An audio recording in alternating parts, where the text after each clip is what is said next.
tarde. Que o Senhor esteja com cada um de vocês. Amém. Nós somos parte do povo da aliança. A nossa fé é fortalecida na medida que refletimos na palavra do Senhor. E a sua palavra nos ensina, por exemplo, que Deus, em sua soberania, conduz a história da salvação e ensina também que estamos entre os protagonistas dessa história. Mostra que, como protagonistas, podemos passar por momentos difíceis e maus. Entretanto, o soberano Deus, o Deus da aliança, é o Deus descrito por José, filho do patriarca Jacó, como o Senhor que transforma o mal, muitas vezes planejado contra seus filhos e filhas, em bem, para o progresso do Evangelho. Então, oremos ao Deus soberano que transforma o mal em bem. Tu és soberano sobre a terra, sobre os céus, tu és Senhor absoluto. Tudo que existe e acontece, tu sabes muito bem. Tu és tremendo. Tu és soberano sobre a terra, sobre os céus, tu és Senhor absoluto. Tudo que existe e acontece, tu sabes muito bem. Tu és tremendo. E apesar desta glória que tens, tu te importas comigo também. E esse amor tão grande eleva-me, amarra-me a ti. Tu és tremendo.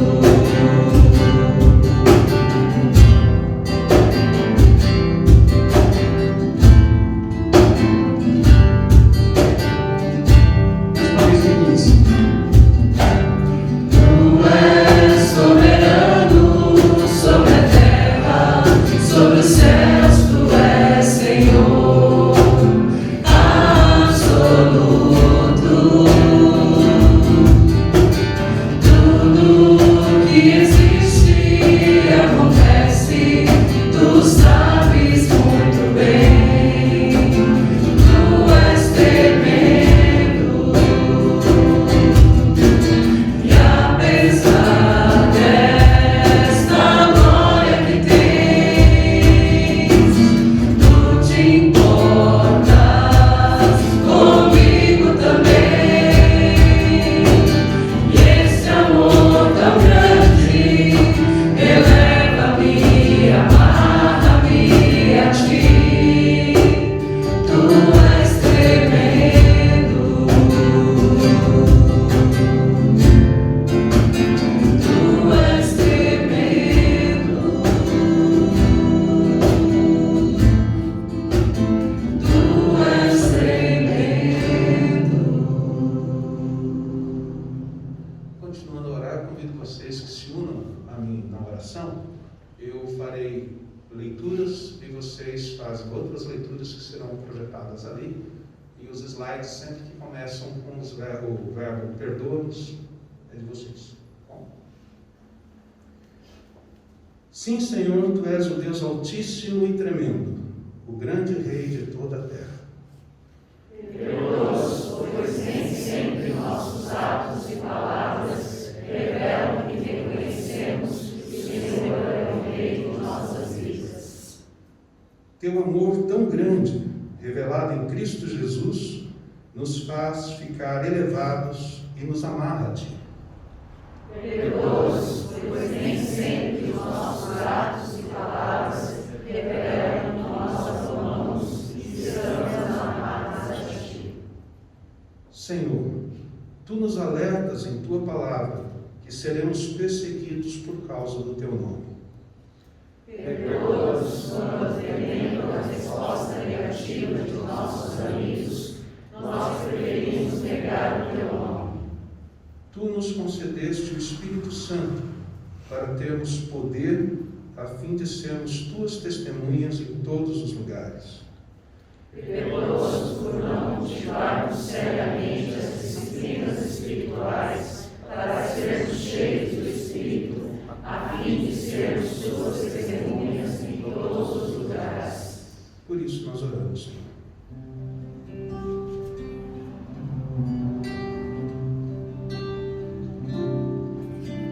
Sonda-me, Senhor, e me conheces. Quebranta o meu coração. Transforma-me conforme a tua palavra e enche-me até que em mim se ache só de ti.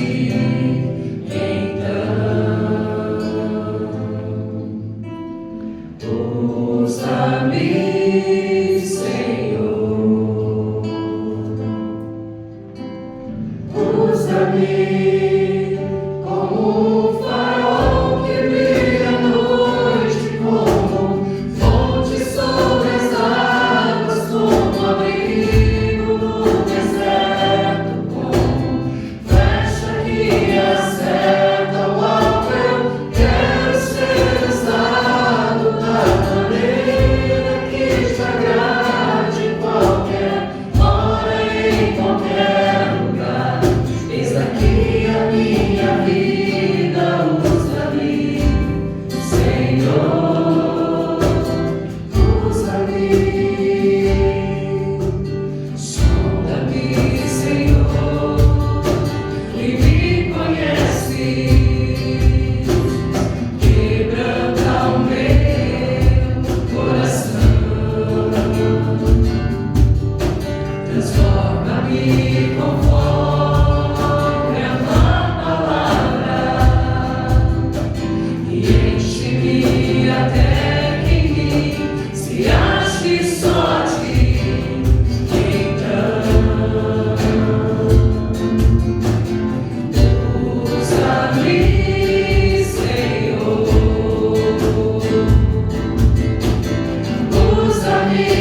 que sobreveio aos teus servos em bem.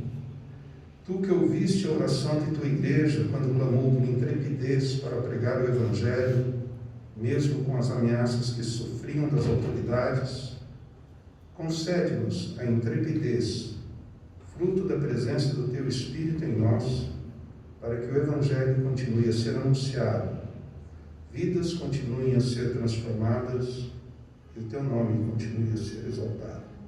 Oramos em nome de teu Filho Jesus, nosso Senhor e Salvador. Amém. Glória a Deus.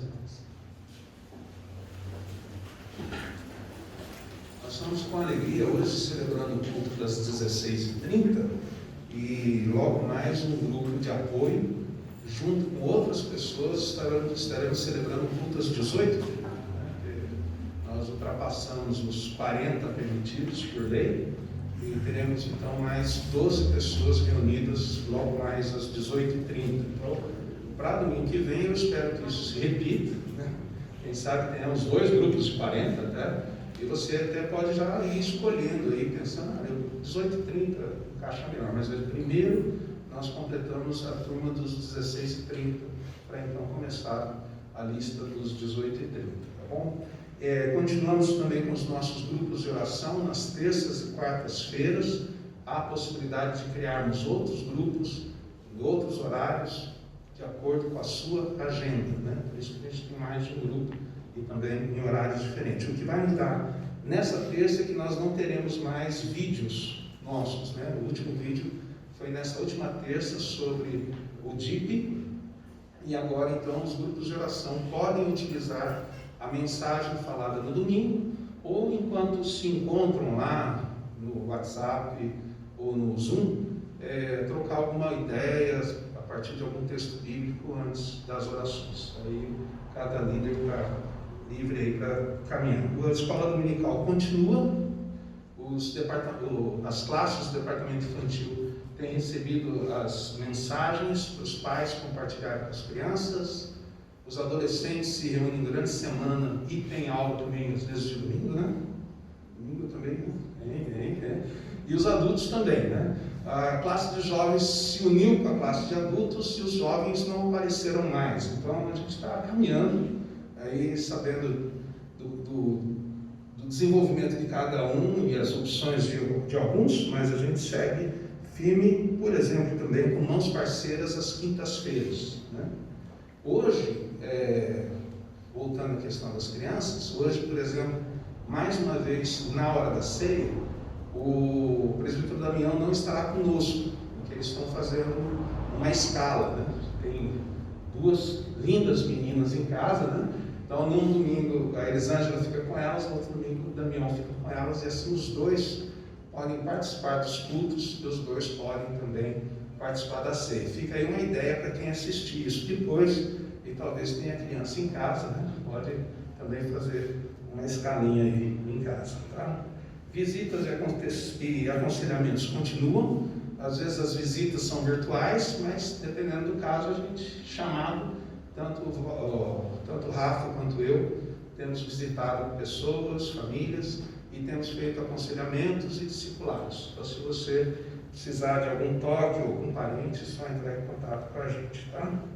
E há um projeto que o Rafa e eu estamos trabalhando, para mensagens às quintas-feiras, vídeos curtos, mas a gente deseja, é um desafio, fazer mais curto do que hoje que a gente estava fazendo, né?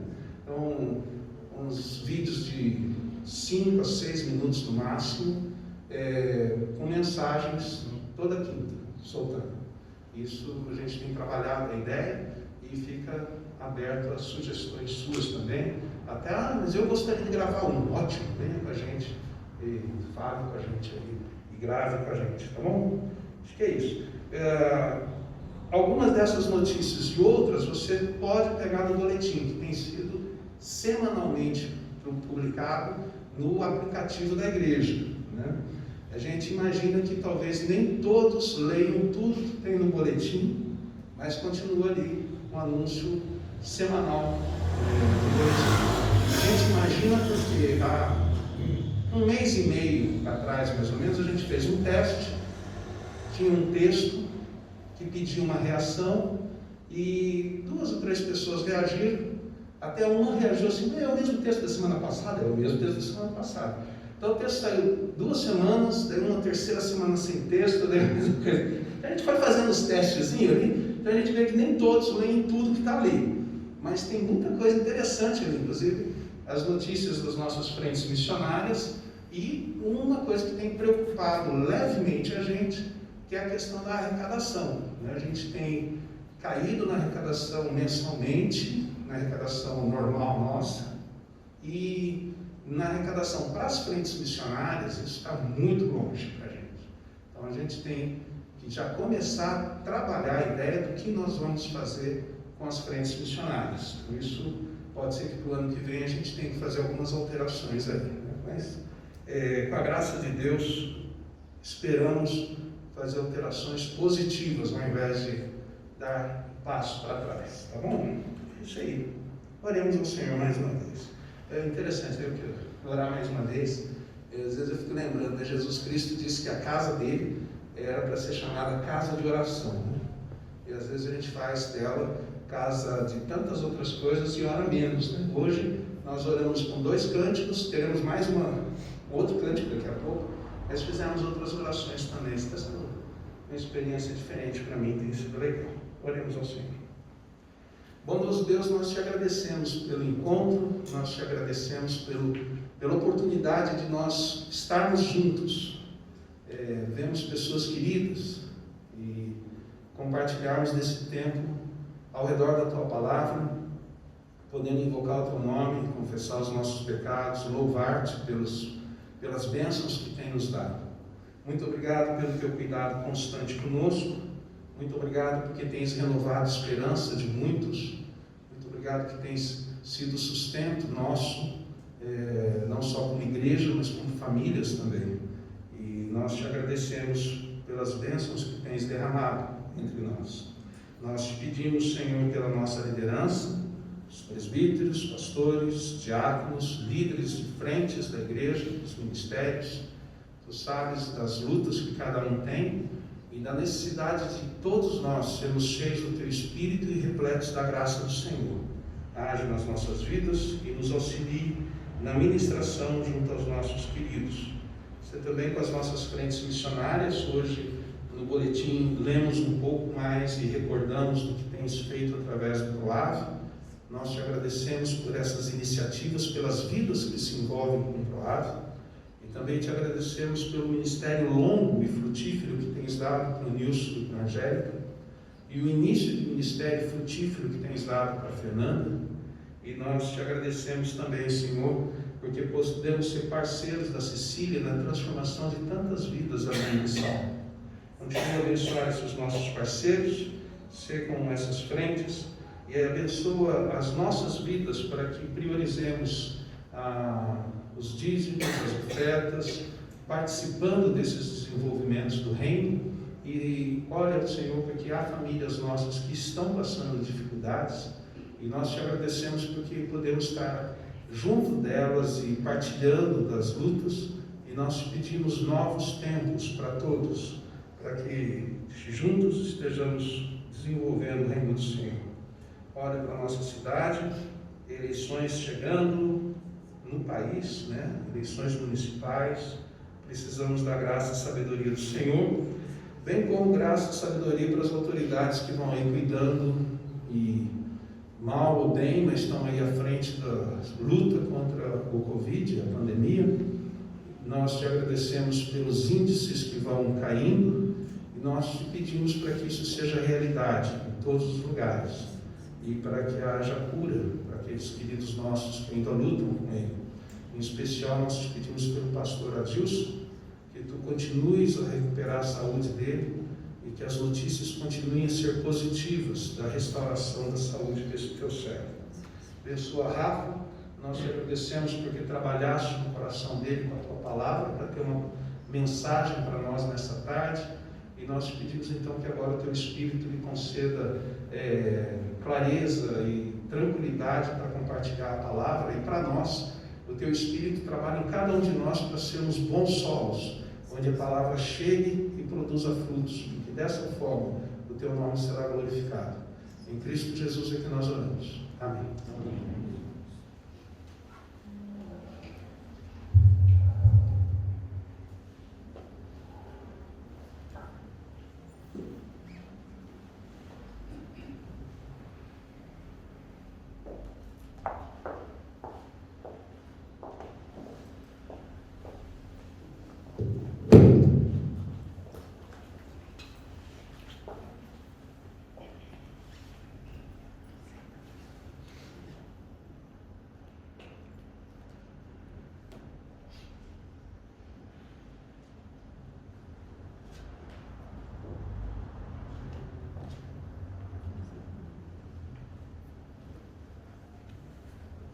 Olá, que Jesus esteja com cada um de vocês.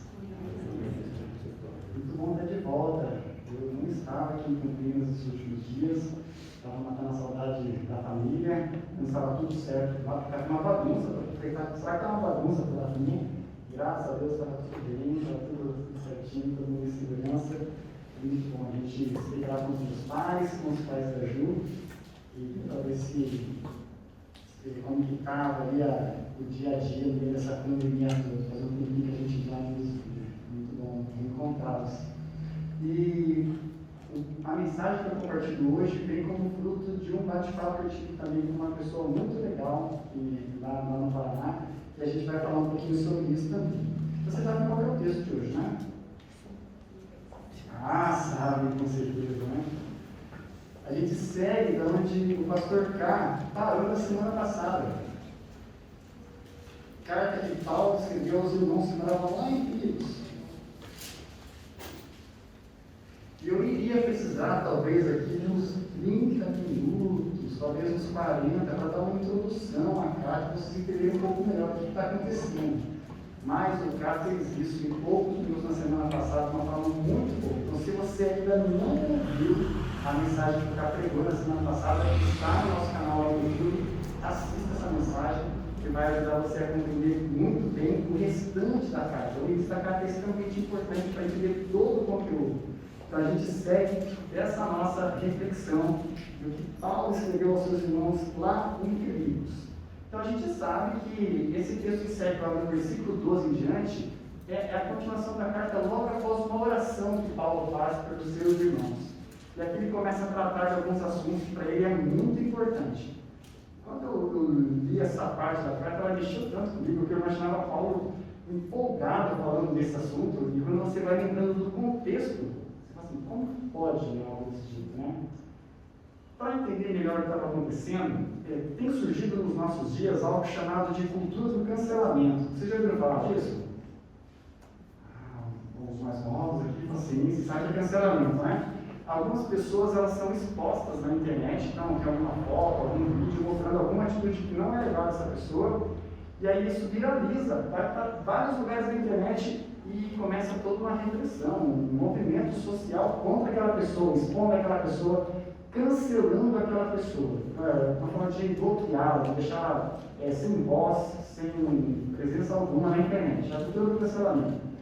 Isso muitas vezes acontece com pessoas que realmente fazem coisas ruins e elas acabam sendo expostas. Achou que ninguém estava vendo o que ela fez, como aconteceu aqui em Campinas recentemente, um rapaz que quebrou, nem se era uma sorveteria, se era um mercado, né? Porque ele quis entrar sem máscara, e a mulher disse que não podia, aí deu toda uma briga lá. O pessoal estava errado e ela é exposta na internet, mas às vezes acontece como ocorreu há pouco tempo atrás, algumas coisas atrás, com um norte-americano. Se eu não me engano, ele é porto-riquenho e ele estava andando no seu carro da empresa e ele, com a mão para fora, ele estava estalando o dedo. Ele tem um hábito, igual eu tenho de ficar estalando o dedo, e em um desses movimentos de estalar o dedo, ele foi fotografado fazendo assim. Só isso, fotografou assim. Esse é um símbolo de um grupo radical, extremista, racista norte-americano. Quando eles eram presos, eles faziam isso como um sinal de protesto, mesmo sendo preso por causa disso. E aquele homem chega em casa, recebe um telefonema da empresa e fala, você fica em casa, não sai de casa hoje. ainda naquela semana, você não vem trabalhar também. Ainda naquela semana, alguém passa e fala assim, olha, eu estou levando o carro da empresa, você está demitido. O que eu fiz? O que aconteceu, né? Olha, a gente sabe que você fez um gesto racista, tá na internet, está viralizando por aí. Não, peraí, eu não sou, eu tenho amigos, parentes, eu não sou nem, eu não sou nem americano, eu sou naturalizado, porque eu não sou daqui, né? Não tem nenhum histórico disso, mas foi cancelado de uma forma errada por um erro. Alguém imaginou que era algo e pronto, foi cancelado. Há muito tempo atrás, a Roma também tinha uma técnica de cancelamento. Quando alguém começava a falar ou fazer qualquer coisa que eles discordavam, o que eles faziam? A gente podia mandar essa pessoa para a prisão, para dar fica quieto. E ainda talvez espalhar algumas coisas a respeito dela, porque ia dar uma acalmada nela, ninguém vai dar ouvido, ninguém vai mais prestar atenção no que essa pessoa está falando, no que essa pessoa está fazendo. Paulo passa por isso. Paulo está anunciando o Evangelho e de repente chega lá, a pessoa fala, olha, é o seguinte, isso que você está falando não dá certo não. E eles prendem Paulo e levam Paulo preso para ele parar de espalhar aquela notícia que na mente deles era um falatório a todos, que fazendo contenda no meio do império, falando que existe um rei que está acima de César, um poder maior que ele. Eles, para com isso, manda para a prisão, a gente deixa ele quietinho no canto dele, e para ajudar ele espalha umas conversas sobre ele, está tudo resolvido. Nesse contexto, Paulo escreve a Filipos e começa falando aqui no versículo 12 um pouco desse bate-papo dele com a igreja, que diz o seguinte: quero ainda, irmãos, certificar-vos de que as coisas que me aconteceram têm antes contribuído para o progresso do Evangelho, de maneira que as minhas cadeias em Cristo se tornaram conhecidas de toda a guarda pretoriana e de todos os demais. E a maioria dos irmãos, estimulados do Senhor por minhas algemas, ousam falar com mais desassombro a palavra de Deus. Alguns, efetivamente, proclamam a Cristo por inveja e porfias. Outros, porém, o fazem de boa vontade. Estes, por amor, sabendo que estou incumbido da defesa do Evangelho. Aqueles, contudo, pregam a Cristo por discórdia, sinceramente, julgando suscitar tribulação às minhas cadeias.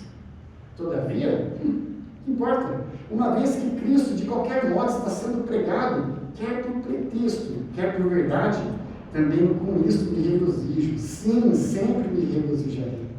Porque eu estou certo de que isto mesmo, pela vossa súplica e pela provisão do Espírito de Jesus Cristo, me redundará em libertação, segundo a minha ardente expectativa e esperança de que em nada serei envergonhado.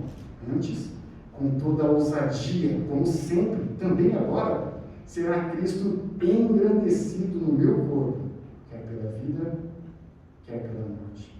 Porquanto, para mim o viver é Cristo, e o morrer é lucro. Entretanto, se o viver na carne traz fruto para o meu trabalho, já não sei o que hei de escolher. Ora, de um lado e de outro estou constrangido, tendo o desejo de partir e estar com Cristo, o que é incomparavelmente melhor. Mas, por vossa causa, é mais necessário permanecer na carne. E convencido disto, estou certo de que ficarei e permanecerei com todos vós para o vosso progresso e gozo na fé, a fim de que aumente, quanto a mim, o motivo de vos gloriardes em Cristo Jesus, pela minha presença de novo convosco. Você consegue imaginar Paulo escrevendo isso de dentro de uma cadeia, todo empolgado? Era para ele estar ali meio triste, cabisbaixo, como já faz numa peça de teatro, meio desanimado, né? Qualquer um ficaria assim, mas parece que ele está ali numa euforia, porque as pessoas não apenas o prenderam na cadeia, mas como começou a dar um burburinho do porquê que esse homem está aqui. Esse Paulo, o que ele fez para estar aqui com toda essa guarda, essa proteção? Ele está falando a história do tal de Jesus, mas que Jesus? E nesse momento, algumas pessoas se levantavam e falavam a verdade a respeito do Evangelho. Jesus, aquele que veio, Filho de Deus, e morreu e ressuscitou no terceiro dia. Outros, porém, fazendo uma versão talvez um pouco mais satirizada disso, talvez você se lembre do que aconteceu no fim do ano agora, no último ano, quando o Porta dos Fundos soltou uma sátira sobre Jesus Cristo, né? E aquilo fez um bam na internet, todo aquele vucu-vucu, algumas pessoas satirizando a respeito de Jesus, sobre quem ele é, o seu ministério. Mas isso fez com que o nome de Jesus entrasse nos trend topics do Twitter, ficasse nos pontos mais famosos da cidade. Todo mundo estava falando de Jesus, uns falando bem, uns inventando histórias e falando mal, mas Jesus era o assunto da vez. E isso foi algo muito legal, porque deu uma excelente oportunidade para que os discípulos de Jesus anunciassem quem ele realmente é. Olha, vocês estão falando isso de Jesus, mas vocês estão falando que vocês não conhecem. E acabava virando uma desculpa para que o Evangelho fosse anunciado e se espalhasse. E é legal que Paulo usa uma palavra muito interessante no começo. Ele fala que essas coisas contribuíram para o progresso do Evangelho. Sempre foi a ideia de Paulo evangelizar a alta cúpula de Roma, né? Chegar lá, nos grandes poderes e autoridades. Mas isso é um trabalho que demora. A gente vai ali, um trabalho de base, devagarinho. Quando ele foi para a cadeia, imagine só, as autoridades que eram próximas da alta sociedade, que eram policiais, guardas ali da cadeia, começaram a ter acesso a essa mensagem, e isso começou a virar bate-papo na mesa, em casa, com os funcionários, com os chefes deles. O Evangelho estava chegando na alta sociedade, através de um homem que estava preso, né? Era para ser silenciado, era para ser calado, mas parece que nada detém o Evangelho. Nada pode impedir o Evangelho de Deus de se espalhar, de cumprir o seu propósito, de salvar vidas. E algo que chama atenção, me chamou a atenção quando eu li, e talvez você, ao ouvir ou ler esse texto, também tenha pensado um pouco a respeito disso, é a forma como Paulo coloca o Evangelho, a expansão do reino de Deus, como centro da sua vida. Talvez a gente, no lugar de Paulo, ficaria um pouco preocupado, né?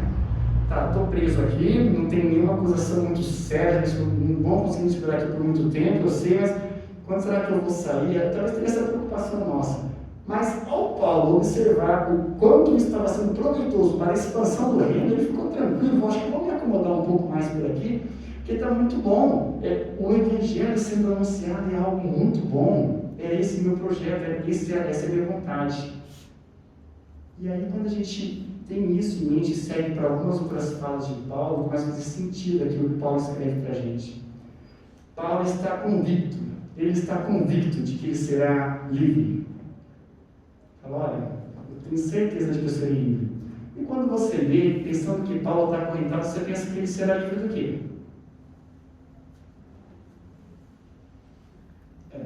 Será livre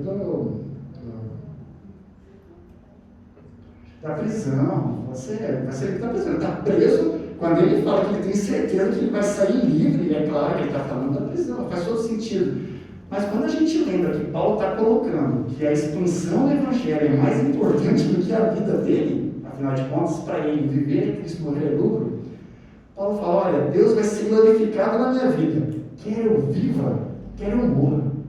Eu tenho certeza que em algum momento eu vou ser livre dessa vida.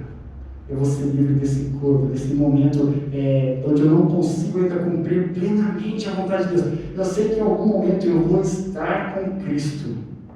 Eu sei que esse momento vai chegar. E não há império que possa me impedir disso. Não há império que possa me separar do Senhor. Lembra uma outra fala de Paulo em uma outra carta, né? Paulo tem essa convicção. Nada é mais importante para Paulo do que a expansão e o anúncio do Evangelho. Isso fez com que as adversidades na vida de Paulo fossem minimizadas. Não é que ele não sofreu, não é que ele não sentiu sol, não é que ele não sentiu dor, mas quando ele olhava para a missão sendo cumprida, isso estimulava a vida e o coração dele de uma forma que esses grandes problemas acabavam perdendo um pouco o foco. O que me lembrou um pouco de um senhor que eu visitei no meio dessa semana. Um senhor já bem de idade e eu não podia não visitá-lo. O seu Salvador é avô da Ju. Eu estive com ele há alguns meses atrás. O seu Salvador, ele entregou a vida para Jesus aos seus 86 anos. Já tinha rodado um bom tempo, já tinha vivido um bom tempo, né? Chegou ali e entregou a vida para Jesus. Ele vinha sendo discipulado já há um bom tempo, vinha sendo evangelizado pela família já por anos, a família orando por ele. Mas depois de 86 anos de uma caminhada, tendo contato direto e indireto com o Evangelho, Deus toca a vida dele e entrega a vida para Jesus. E é interessante que isso acontece num momento bem crítico da vida do seu Salvador, porque ele vinha se tratando do câncer no ano passado, até que ele caiu e quebrou o fêmur. E aos 86 anos, uma queda, uma fratura de fêmur, a gente sabe que não é uma coisa qualquer. Mas ele também teve um derrame, que paralisou o lado esquerdo do corpo. E depois um outro derrame. E eu acho que teve até quase um terceiro ali querendo surgir de novo. Então ele estava, quando a gente foi visitá-lo, acamado, já há alguns meses, só mexendo um pouco o lado direito do corpo e com muita dificuldade ao lado esquerdo do corpo.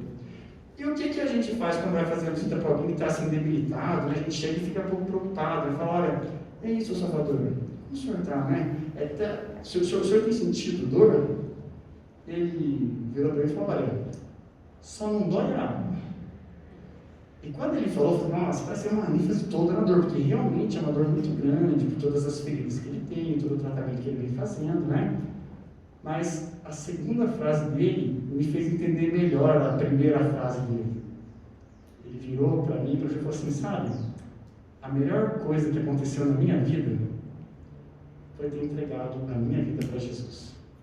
E dali para frente, não era mais bate-papo sobre está doendo aqui, está doendo ali. Ele estava falando de algumas coisas que ele estava aprendendo sobre Jesus, que estava mudando a compreensão dele. Mas tinha algo que não dava paz para ele, ele estava muito preocupado. Porque ele ficou assim, olhando para a gente e falou assim, olha, me tira uma dúvida.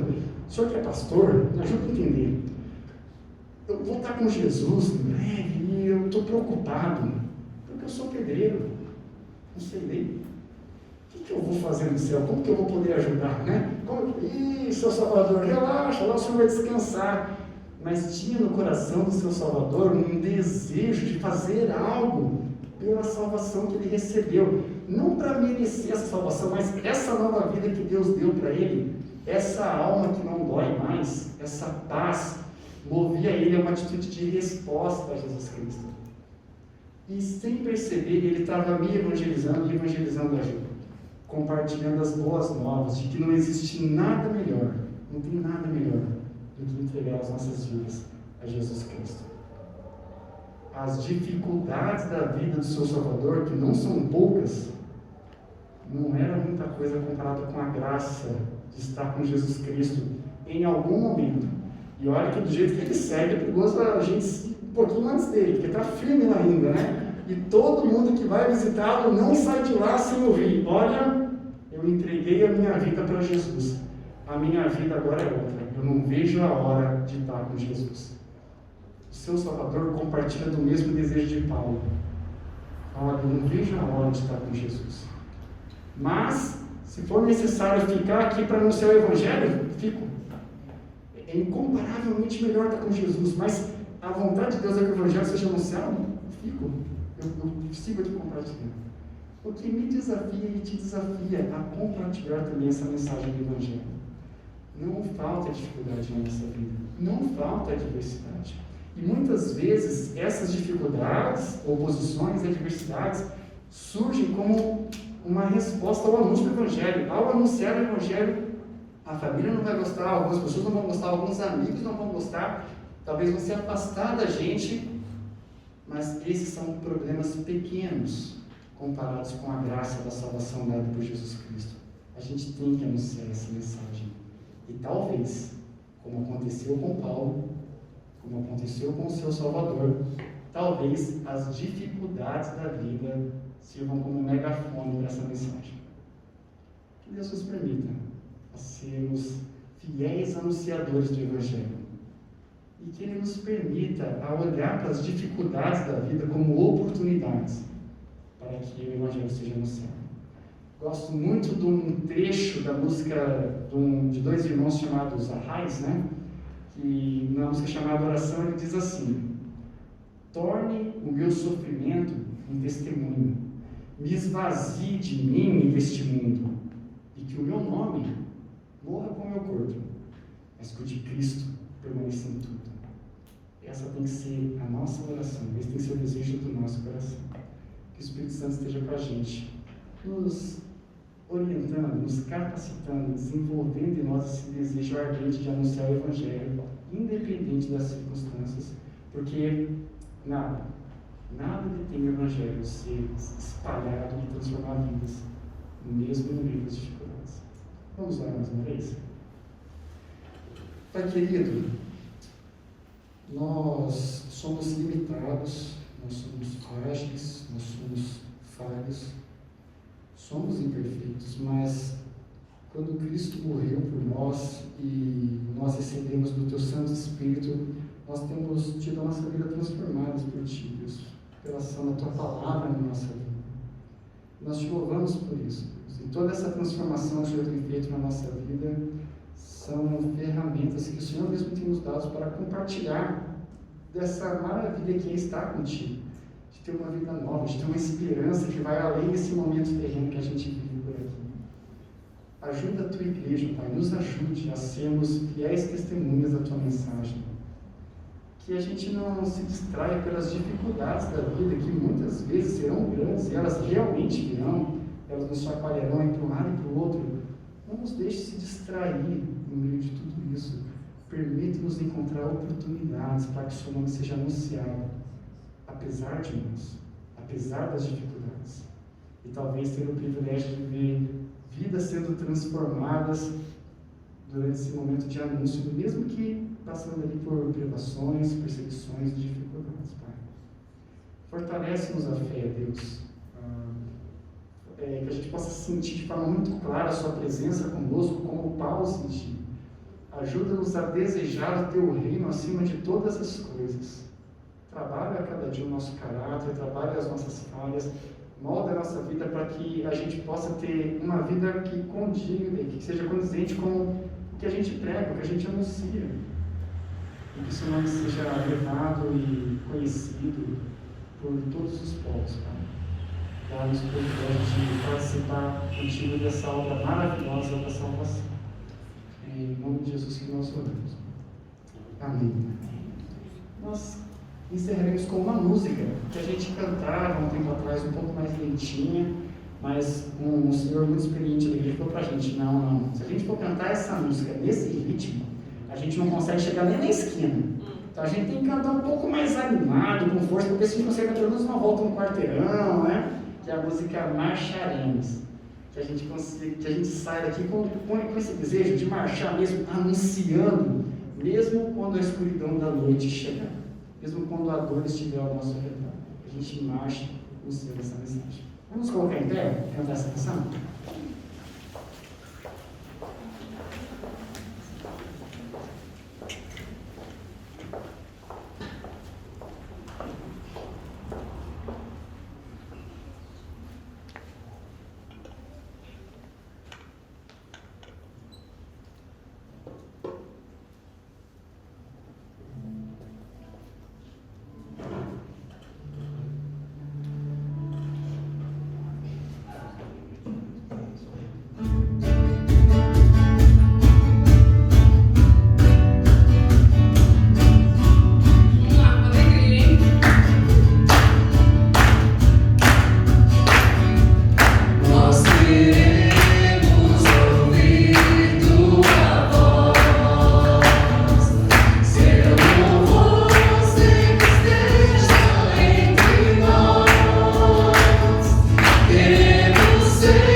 sentar.